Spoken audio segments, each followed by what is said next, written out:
열왕기하는 역사서입니다. 이스라엘의 왕들의 기록을 담고 있는 책입니다. 열왕기, 10명의 왕의 기록이 아니라 열자는 순서, 1열, 2열 또는 열차할 때 그 열자입니다.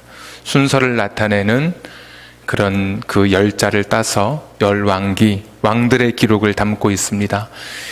이스라엘은 모두 42명의 왕이 있었는데 사무엘 상에는 1대 왕 사울의 이야기, 사무엘 하에는 2대 왕 다윗의 이야기, 열왕기 상에는 3대 왕 솔로몬의 이야기, 그리고 여로보암과 느호보암, 나라가 갈리워지는 이야기가 기록되어 있고, 그 이후부터 열왕기 하까지 나머지 전체 42명의 왕들이 골고루 기록되어 있습니다.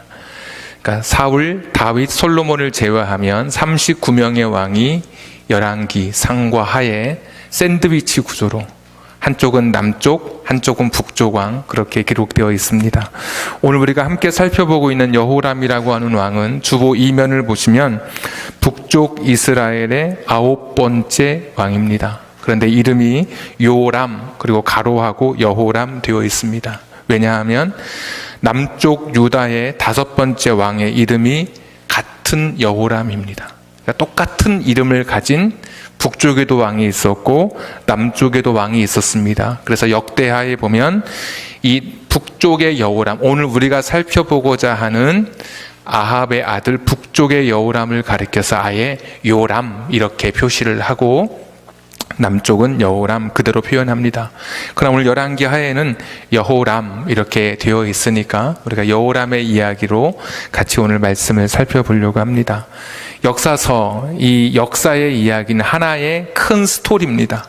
어떤 한 문장에 꽂히거나 한 단어에 꽂혀서는 전체 이야기를 해석할 때 잘못 해석할 가능성이 많습니다. 그러니까 큰 이야기로, 전체의 이야기로 보는 것이 성경을 바르게 해석합니다. 한 단어는 한 문장을 통해서, 한 문장은 한 맥락을 통해서, 한 맥락은 한 장 또는 열왕기 하 전체 또는 사무엘부터 열왕기하까지 이어지는 역사서 전체, 또 역사서는 성경 전체의 눈으로 바라볼 때 바르게 해석이 가능한 것이죠. 그래서 오늘도 전체 이야기로 오늘 말씀을 같이 열왕기하 3장을 나누려고 합니다.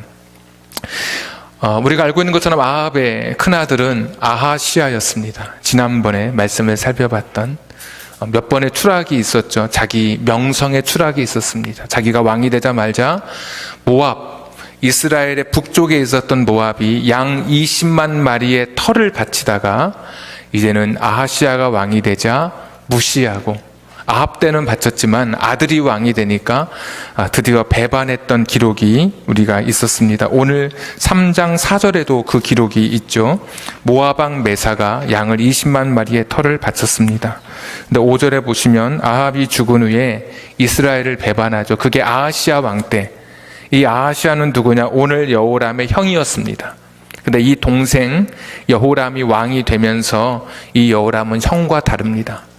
그냥 우리에게 조공을 바치던 모압이 조공을 바치지 않자 염려하고 걱정하는 것으로 끝나지 않고 전쟁을 준비해서 모압을 공격하기로 한 겁니다. 우리를 배반했으니까, 우리 아버지 때는 말을 듣다가 이제 배반했으니까 가만두지 않으리라. 자, 6절에 보시면 총동원령을 내립니다. 여호람 왕이 사마리아에 나가 온 이스라엘을 둘러봤다. 온 이스라엘을 시찰한 겁니다. 그래서 모든 군인들을 동원하기 시작합니다. 7절에 보시면 읽었기 때문에 제가 다시는 읽지 않지만 남유다와 에돔의 나라의 도움을 청해서 연합군을 조직하게 됩니다. 여호사밧에게 가서 같이 올라가자 그랬더니 우리 군대는 당신의 군대고 우리 말은 당신의 말, 당신의 타고 다니는 말입니다. 그런 군사력, 그러니까 우리가 같이 돕겠습니다. 남쪽의 여호사밧이 북쪽의 여호람과 동맹을 맺습니다. 8절에 보시면 전략도 수립합니다. 여호람이 중간에 생략하고 어느 길로 올라가리까? 에돔으로 갑시다. 거기는 길이 험해서 차마 이 모압이 설마 이 길 험한 곳으로 공격해 오겠느냐 하는 곳이 에돔의 광야길입니다. 그러니까 이 형 여호람은, 동생 여호람은 형과 달리 모압이 배반하자 군대를 동원하고 연합군을 조직하고 전략을 세워서 이제 공격하러 떠납니다. 자, 그런데 어떤 일이 일어났습니까? 9절. 이스라엘 왕과 유다 왕과 에돔 왕이 가더니 세 나라가 연합군이 된 거죠. 길을 둘러간지. 왜 둘러갔죠? 아까 그 험한 길로 가느라고 7일에 군사와 따라가는 가축을 먹일 물이 없는지라. 여러분, 갑자기 난관에 부딪혔습니다. 약 220km의 길을 7일간 갔습니다. 하루에 30km씩, 하루에 80리씩 군인들이 행군을 했습니다. 가축을 이끌고. 그런데 7일째 되던 때 물이 다 떨어졌습니다. 출발할 때는 물을 예측하고 준비하고 갔겠죠. 그런데 생각했던 그곳에, 그 연못에, 그 개울에 물이 없었던 것이겠죠. 물이 다 떨어져 버렸습니다. 여러분, 이게 사실은 우리 인생에 닥칠 수 있는 이야기죠. 우리 인생도 돌발적으로, 예외적으로 생각하지 않았던 일들을 만나게 됩니다. 나는 준비를 철저히 했습니다. 전략도 세우고 연합군을 조직했던 것처럼 여러 사람들과 함께 뜻을 모으고, 또 그냥 주춤주춤 하지 않고 앞을 향해서 전쟁을 선포하고 나아가는 담대함, 결단력도 있었고, 굉장히 자기 자신이 주도권을 가지고 꿈을 가지고 면밀한 계획을 세우고 나아갔지만 전혀 예기치 않은 물이 없는 상황을 우리 인생은 만나게 되는 겁니다. 이 사람이 좋아서 결혼했는데 결혼 생활을 하는 가운데 전혀 생각하지 않았던 일이 이렇게 빵빵 터지죠. 사업을 하는데 전혀 내가 생각하지 못했던, 예측하지 않았던 일들이 일어나게 되는 것이죠. 우리 인생에서 만나는 그런 일들이 오늘 그대로 오늘 성경에서 보여지고 있습니다. 오늘 말씀 조금 더 중간에 제가 생략해서 요약해 드리자면, 이 어려움을 만난 이 여호람 왕이 함께했던 남유다의 여호사밧을 통해서 엘리사 선지자에게 도움을 요청합니다. 하나님의 사랑, 지난주에 영감의 갑절을 받았던, 성령의 은혜를 충만히 소원하면서 선지자직의 계승을 요청했던 이 엘리사로부터 하나님의 말씀을 듣게 됩니다. 그 말씀이 몇 절이냐면 16절입니다. 한번 보겠습니다. 그가 이르되, 여호와의 말씀이, 엘리사가 이르되 여호와의 말씀이 이 골짜기에 개천을 많이 팔아 하셨나이다. 물이 없던 그들에게 하나님의 말씀이 내려오는데 이 개천에 물을 많이 팔아. 그러니까 물이 흘러 그냥 지나가지 않도록 물 웅덩이를 많이 파라는 겁니다. 깊게, 넓게 많이 파라고 말씀해 주셨습니다. 자, 20절 한번 보겠습니다. 아침이 되어 소재 드릴 때 물이 에돔 쪽에서부터 흘러와 그 땅에 가득하였더라. 정말 하나님 말씀대로 골짜기에 개천을 많이 팠더니 그 개천에 물이 고여서 물이 가득하게 된 거죠. 그냥 흘러가 버린 게 아니라, 그래서 사람과 가축이 해결하는, 갈증이 해결되는 그런 은혜를 얻게 되었습니다. 여러분, 그뿐만 아니라 22절 한번 보십시오.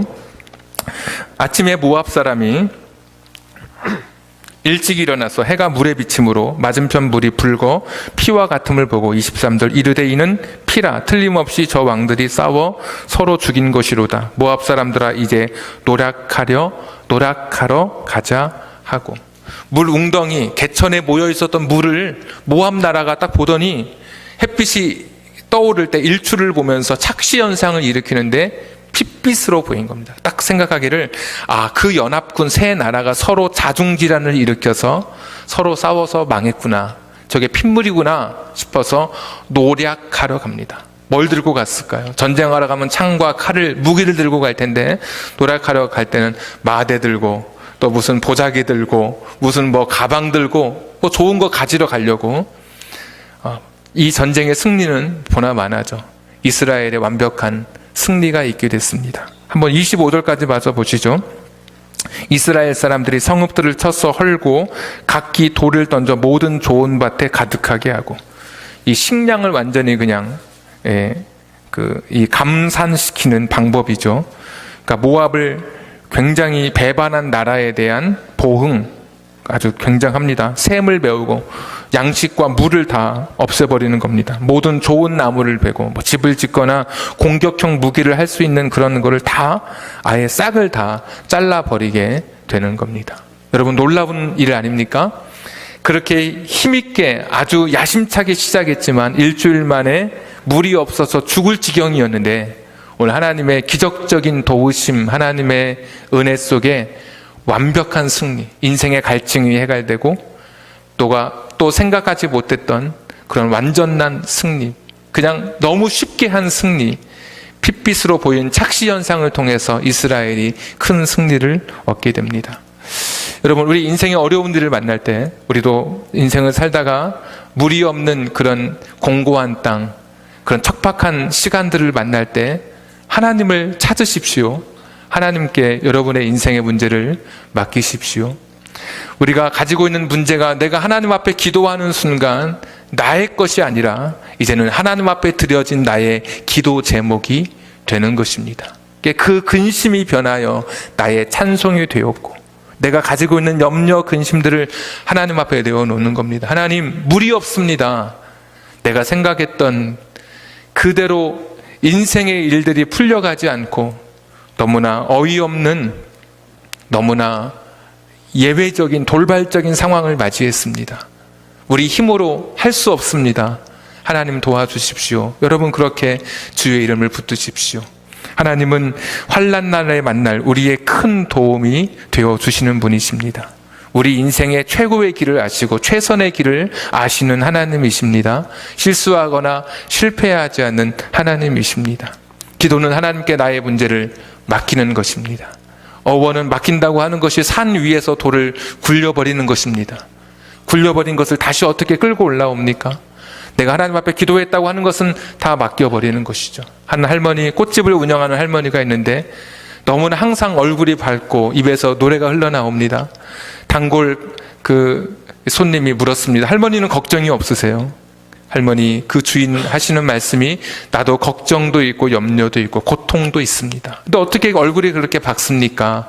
라고 했을 때 제가 한 가지 비밀을 알려드리죠. 저는 3일의 비밀이 있습니다. 그게 무엇이죠? 그랬더니 예수님이 무덤에 내려가셨다가 3일 만에 부활하셨던 것처럼 저는 제 인생에 슬프고 고통스럽고 힘들고 어려운 일이 있으면 그 문제를 3일 동안 묻어뒀습니다. 하나님 앞에 기도하고 3일 동안 그것을 그대로 내려놓습니다. 예수님이 3일 만에 부활하셨던 것처럼 3일 만에 내가 염려하고 걱정하고 근심했던 것을 3일 만에 꺼내보면 대부분의 문제가 다 그 염려가 이미 다 해결되어져 있고, 혹시 해결되지 않은 문제가 있다 할지라도 내가 이겨낼 용기가 생기고 내 마음에 평안이 생기는 것이죠. 그래서 저는 얼굴에 웃음이 있고 기쁨을 유지하고 있습니다. 베드로전서 5장 7절에 너희 염려를 다 주께 맡기라. 이는 그가 너희를 돌보심이라. 결혼, 취업, 사업, 인생에서 만나는 여러 가지 사고, 투병, 전혀 생각하지 못했던 그런 일들, 무리 없는 그런 시간과 순간을 만날 때, 상황과 환경을 만날 때, 그런 공고한 환경 속에 여러분 처하게 될 때 하나님을 의지하고 하나님 앞에 여러분의 인생의 문제를 모두 맡기십시오. 오늘 하나님이 도와주셔서 기적적인 놀라운 은혜와 축복의 그런 역사를 써내려 가십니다. 이스라엘은 드디어 완벽한 승리를 얻었습니다. 그리고 오늘 이렇게 설교가 끝나야지 오늘 설교가 완벽한 설교가 될 것입니다. 아름다운 하나의 이야기가 됩니다. 근데 그러기에는 시간이 너무 많이 남았죠. 그러기에는 제가 너무 빨리 말을 했죠. 완벽한 이스라엘의 승리로 끝나는 이 이야기가 전혀 다른 이야기로 흘러가게 되기 때문입니다. 27절 한번 보겠습니다. 이에 자기 왕위를 이어 왕이 될 맏아들을 데려와 성 위에서 번제를 드린지라. 제가 26절부터 좀 더 이해할 수 있도록, 모압 왕이 전세가 극렬하여 당하기 어려움을 보고, 이길 수가 없죠. 하나님이 도우셨는데 칼찬 군사 700명을 거느리고, 보자기 무슨 푸대 들었던 사람 빼고 진짜 군사 700명 거느리고 돌파해서 지나서 에돔 왕에게로, 그래도 에돔이 제일 약하다고 생각하고 거기를 돌파하려고 했는데 거기도 안 된 거예요. 소망이 없어요. 끝났어요. 27절 이에 자기 왕위를 이어 왕이 될 맏아들을 데려와 성 위에서 번제를 드린지라. 번제는 불태워서 드리는 제사입니다. 모압은 금오스라고 하는 그런 우상을 섬기는데 인신제사, 사람을 불태워서 죽이는 그런 제사로 그 자기들의 자기들이 섬기는 신을 높이는 그런 형식의 제사를 드렸던 사람들입니다. 자, 이스라엘에게 크게 경노함이 임하매 그들 이스라엘이 떠나 각기 고국으로 돌아갔더라. 아니, 전쟁에 다 승리했는데 갑자기 이스라엘이 전쟁하다가 다 이겼는데 각기 고국으로 돌아갔습니다. 아니, 다 하나님이 주신 승리인데, 하나님이 기적을 베풀어 주셨는데 전쟁하다가 700명 결사 항위대 옹전하고 우리가 생명을 걸고 싸워자고 했던 모압의 특수부대까지도 완전히 다 격파했는데 그냥 집으로 돌아가는 겁니다. 전멸시키지 못하고 집으로 돌아가게 된 것이죠. 이유는 하나입니다. 그 왕이 자기 아들 번제로 드린 것 보고, 그모스. 이게 혹시 관심 있는 분들은 성경책 중에 어떤 성경책에 그런 부분이 있더라고요. 오늘 이 부분이 성경 해석의 난제다, 어렵다.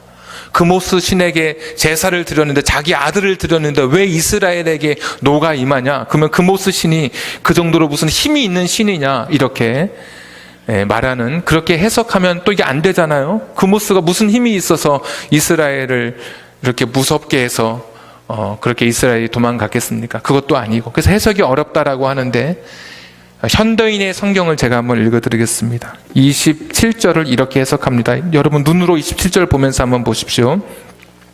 그러자 그는 자기들을 이어 왕이 될 맏아들을 잡아다가 성벽 위에서 불로 태워 모압 신에게 제사를 드렸다. 이것을 본 이스라엘 연합군들은 자기들에게 내릴 재앙을 생각하고 두려워 그 성에서 물러나와 모두 자기 나라로 돌아갔다. 이제 해석이 좀 더 쉽습니다. 무슨 이야기냐면 이것입니다. 그모스에게 자기 맏아들까지 제사를 드리니까, 불로 태워 죽이니까 이스라엘 사람들이 뭘 두려워했냐면, 야, 이제 그모스 신이 저 응답하겠구나. 왜? 왕이 가장 아끼는 아들까지, 큰 아들까지 바쳤으니까 그모스 신이 응답하면 우리가 죽겠구나. 우리가 위험에 처하겠구나. 미신적인 두려움, 위험을 감지하고 떠나가게 된 것이죠. 그때 하나님이 그것을 보면서 경노한 것이고, 하나님이 너무 서운한 것이죠. 하나님, 여기까지 인도하신 분이 하나님이신데 그모스 신에게 제사하는 것을 보고 그모스 신이 이제 우리에게 위험을 내릴 것을 겁내서 이스라엘 백성이 뒤로 돌아가고 있는 겁니다. 자, 그러면 하나님을 믿었어요. 이스라엘 백성들이 믿었으니까 개천도 팠죠. 믿었으니까 오늘 승리의 개선가를 불렀죠.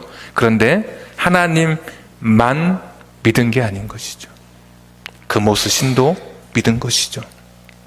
그모스 신이 가지고 있다고 생각했던 그 능력, 그 징벌, 그가 가진 힘, 파워를 이스라엘 백성들이 그것까지도 믿은 것이죠.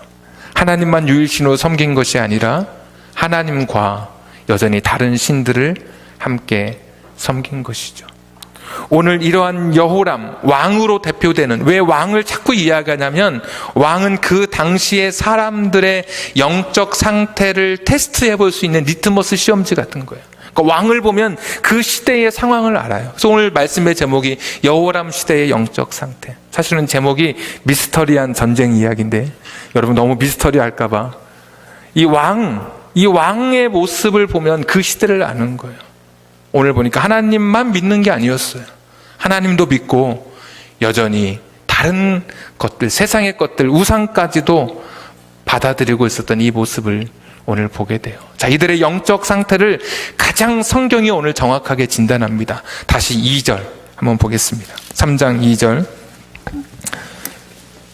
그가 여호와 보시기에 악을 행하였으나 그의 부모와 같이 하지는 아니하였으니, 부모는 아합과 이세벨이죠. 여기는 최고의 악한 사람들입니다. 부모는.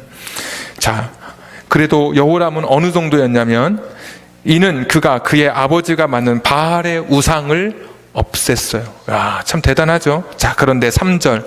그러나 그가 느밧의 아들 여로보암이 이스라엘에게 범하게 한 그 죄를 따라 행하고 떠나지 아니했다.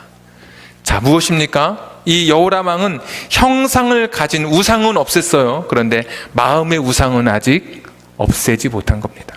그러니까 눈에 보이는 건 없앴는데, 눈에 보이는 건 괜찮은데 마음의 우상은 없애지 못했어요. 자, 여로보암의 죄 계속 나오는데 여로보암의 죄가 뭐냐? 한마디로 여로보암의 죄는 가짜입니다. 가짜. 여로보암이 했던 것이 뭐냐면 예루살렘 성전 대신에 단과 베델에 가짜 성전을 만들었어요. 이것이 진짜라고 생각하면 된다. 언약궤 위에 하나님의 임재, 하나님의 형상 대신에 금송아지를 만들. 이게 하나님이다. 진짜 아니고 가짜죠. 전문용어로 짝퉁, 짜가, 페이크, 나이롱 찾아보니까 많더라고요. 가짜를 말하는 게 이미테이션 만들었어요. 레위 제사장 말고 레위족이 아닌 일반 사람들 제사장으로 임명해 버렸어요. 그러니까 다 겉은 말짱해요. 겉은 진짜 같아요. 그런데 사실은 가짜예요. 7월 15일 날 장막절, 이스라엘의 3대 절기를 지키는데 자기 마음대로 8월 15일 날 하라고 한 달 늦췄어요. 15일 비슷하잖아요. 뭐 그때가 그때같이. 그러니까 진짜 같은데 진짜가 아닌 그 가짜, 이것이 여로보암의 길이었어요. 그러면 오늘 여호람은 어떻게 살았느냐? 하나님 믿는 것 같아요. 하나님의 이름을 부르기도 해요. 그런데 사실은 진짜가 아닌 거예요. 우상도 막 깨트리고 다 없애.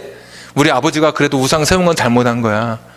그런데 여전히 이 가짜의 길을 걸어가고 있어요. 혹시 이런 이야기 들어보셨습니까? 썬데이 크리스천. 일요일만 교회 오는 사람. 썬데이 크리스천이 문제라고 하는데 여러분, 꼭 그런 것만은 아닌 것 같습니다. 썬데이 크리스천은 누가 그러더라고요. 하루만 하나님을 생각하는 사람이라고. 일주일에 하루만 하나님을 불러보는 사람이라고. 미국의 한 교회 찬양팀이 공연을 했습니다. 썬데이 크리스천에 대한 공연인데 노래를 부르지는 않고 가사만 불러드리겠습니다. 주일에만 노래하리라. 오직 주일에만 찬양하면 은혜 받은 이 느낌은 월요일이면 다 없어지리라. 미용실 원장이 심혈을 기울이는 걸작. 새로 한 내 머리를 경외하네. 찬양할 때 막 이렇게 하잖아요. 이 머리 이렇게. 그 다음 이어지는 가사. 내 손을 높이 들고서 눈동자와 깔맞춤한 손톱을 자랑스럽게 보내. 선전은 3절도 있습니다. 조금 들이네, 조금 들이네. 조금 들이네. 이런 사랑하는 구주 앞에 조금 들이네. 이 썬데이 크리스천이 문제라고 하는데 사실 진짜 문제는 썬데이 크리스천이 문제가 아니라 형식적인 크리스천이 문제입니다. 하루 교회 오는 것이 아무 문제가 아닐 수 없습니다. 신앙은 양이 아니라 질입니다.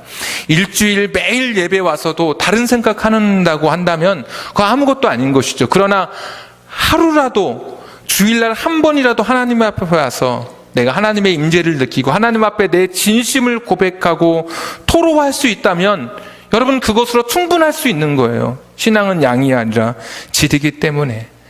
썬데이가 문제가 아니라 크리스찬이 문제인 거예요. 진짜 기독교인이냐 이렇게 물어봐야 하는 것이죠. 겨우 하루냐가 아니고 오늘 이 하루가 정말 진실하냐, 이게 가짜가 아니고 진짜냐, 오늘 이렇게 우리가 물어봐야 하는 것이죠. 신앙생활, 예배생활은 올림픽처럼 참가하는 데 의의가 있는 것이 아닙니다. 사람들은 내가 오늘 교회 갔다 온지 모를 수도 있습니다. 심지어 하나님도 모른 척 하실 수 있습니다. 우리가 하나님 앞에 가면을 그대로 쓴 채, 내 마음을 닫아버린 채 형식적인 기도, 입술만 열려있는 찬양, 경외감이 없는 예배로 내가 오늘 이 자리에 나왔다면 우리 예배는 가짜인 거죠. 여로보암의 길을 걷고 있는 것이죠. 오늘 여호람이 그 길을 걸어간 것이죠. 바알의 우상을 깨트렸습니다. 형식은 있었습니다. 오늘처럼 성경책 들고 오고 찬양도 부르고 예배 참석하고 형식은 있었는데 그 삶에 하나님은 없었습니다. 내 마음대로 살아갑니다. 내 삶의 방향, 내 생각, 내 습관, 내 기질은 여전히 세상을 향해 가는 거예요. 그런데 그냥 볼 때는 진짜 같아요. 그런데 여로보암의 길 가짜예요. 그가 여호람이었습니다. 하나님 앞에 기도도 합니다. 하나님 앞에 헌금도 드립니다. 하나님 앞에 찬송도 합니다. 근데 그게 진실하냐는 거예요. 바알의 우상을 깨트리는 행위와 형식과 겉모습은 있었지만 정말 그의 삶에 그의 진실함, 그의 마음이 열려진 인격과 인격이 부딪히는 그 삶의 고백과 결단이 오늘 있느냐 하는 거예요. 이 여호람의 길을 걷는 사람, 그러니까 이 가짜의 길을 걷는 사람은 특징이 하나 있어요. 자신의 정욕을 십자가에 못 박는 것은 익숙치 않아요. 내가 살아있잖아요. 내가 살아야 되잖아요. 내가 주인이기 때문에 왜 내가 나의 정과 욕을 십자가에 못 박아야 되는지 이해하지도 못하고 필요성을 느끼지도 않아요. 기도하지도 않아요. 나 자신을 십자가에 복종시키지 않아요. 왜 해야 되는지도 모르는 거예요. 왜 내가 성령의 은혜를 받고 하나님 말씀을 통해서 내가 왜 변화되어야 하는지도 관심이 없는 거예요. 왜? 진짜가 아니니까. 진짜처럼 보이는 여로보암의 길을 걸어가고 있는 거니까. 가짜의 길을 걸어가니까. 이게 오늘 여호람이죠. 그모스에게 제사 드리지 않았다면, 번제를 드리지 않았다면 아마 이게 표시가 안 났을 거예요. 네, 이 가짜의 모습이, 이 강한 세상이 강력하게 우리 인생에 부딪혀 올 때, 세상이 내게 탁 닥쳐올 때 그것을 밀어낼 힘이 없는 거예요, 가짜는. 거기서 다 들통이 나버린 거죠. 다 이겨놓은 승리, 하나님이 도와주신 완벽한 그 승리에서 뒤돌아서 다시 고국으로 돌아가는 그 쓸쓸한 발걸음. 진짜가 아니니까. 형상과 주상을 다 깨트려 버렸지만 여전히 내 마음에 하나님만 믿는 것이 아닌 그런 삶을 살아가기 때문에. 이 세상에 신들은 많아. 돈이 될 수도 있고, 과학이 될 수도 있고, 나의 직업이 될 수도 있고, 나의 건강이 될 수도 있고, 하나님만 믿지 않는 이 가짜의 길, 진짜 같지만 이 가짜의 길. 우리가 이 세상에서 내게 닥쳐오는 이 세상의 커다란 파도 앞에 과연 나는 설 수 있는가? 너 하나님 믿어 안 믿어? 믿죠. 너 진짜 하나님 믿어라고 말할 때 자신 있게 말할 수 있는 용기가 없는 사람. 너 그럼 하나님 안 믿어? 하나님 안 믿는다고도 말할 수 있는 그런 자신이 없는 그런 상태. 여기도 아니고 저것도 아닌. 교회 한 번 오는 게 문제가 아니라, 내가 일주일 내내 교회 오는 게 다 된 것이 아니라 내가 진짜냐는 거예요, 진짜. 오늘 가짜가 들통나는 그 순간, 쓸쓸한 그 뒷모습이, 그 여호람의 뒷모습이 오늘 우리의 모습이지 않을까요? 어려서 불렀던 찬송 중에 그런 찬송이 있습니다. 주님 뜻대로 살기로 했네. 주님 뜻대로 살기로 했네. 주님 만나고 저도 어렸을 때 주님 뜻대로 살기로 했네. 그러면서 뒤돌아서지 않겠네. 한번 내가 주님 만났으면 뒤돌아서지 않아야지. 2절 가사는 그렇게 시작합니다. 이 세상 사람 날 몰라줘도, 이 세상 사람 날 몰라줘도, 이 세상 사람 날 몰라줘도 뒤돌아서지 않겠네. 3절은 영어를 써서 죄송합니다. The world behind me. 세상은 내 뒤에 있고, 이게 좀 운율이 있어요. The cross before me. The world behind me. 세상은 내 뒤로 가고, The cross before me. 내 앞에는 십자가가 있다는 거예요. 이거를 3절 가사는 이렇게 하죠. 세상 등지고 십자가 보내. 이 세상은 내 등 뒤로 돈 거야. 나는 십자가를 향해서 나아가는 진짜가 된다는 거예요. 오늘 이 찬양 같이 한번 고백하겠습니다.